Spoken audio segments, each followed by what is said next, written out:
I'm joined by Alexandra Kosteniuk here in the press center. Alexandra, today I think you played a very, very nice game, very technical, and a very important win in your attempts to win this tournament. What do you have to say about today's game, Alexandra?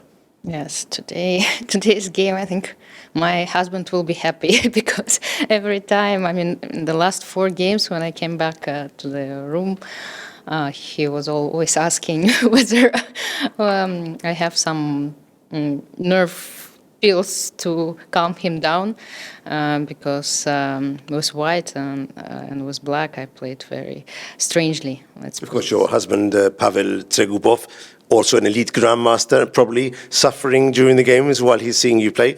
Does that happen to you when you see him play, or how does he doesn't play so much these days, though? Well, I prefer watching than playing. But we don't have that many opportunities like this one. In the Euro Cup, he was playing, and I was just present there. And he did a good performance. So let's get back to the game. So we were talking yesterday. You weren't having much luck in the openings in previous games. You were fighting very hard, but you were trying to get back from worse positions. But today was the other way around. Today, your opponent dropped a pawn in the opening, because maybe she didn't see how to get through. And then it was a typical position with 1 extra pawn, but a huge ending in front of you to win. At what point did you think this game could be mine?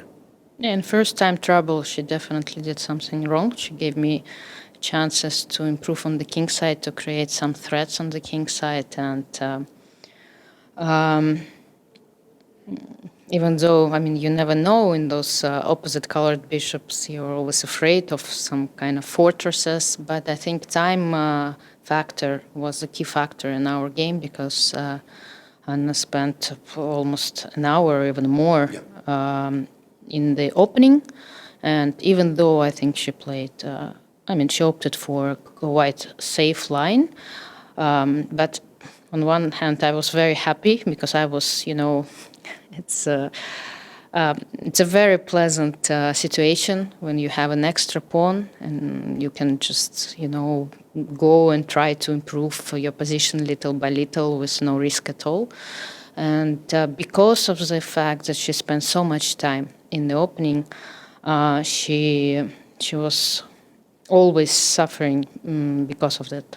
And it's not a very easy ending to defend, because although there's bishops a different color, there's still a pair of rooks, there's pawn majorities, so you need to play with precision, and maybe the lack of time didn't allow her to defend with the most precision. That's what you think might have happened, yes? Yeah, and I was also happy when she played b5.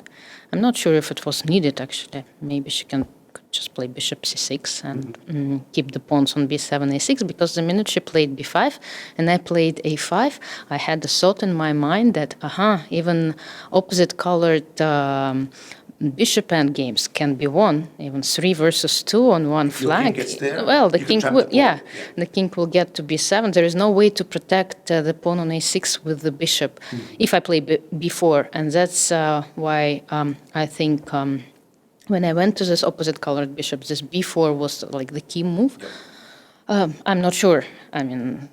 If she would have played b4, what would be the evaluation of this position? But I was very happy with b4, and I was just hoping, that there are not going to be any fortresses, although you can never be sure. Those endgames are tricky. For me, at least from the outside, I would say that the technique you've used in this ending is a model technique for anyone who wants to understand better how to try and increase the advantage in these positions, especially advancing on the king side, then on the queen side, fixing these pawns.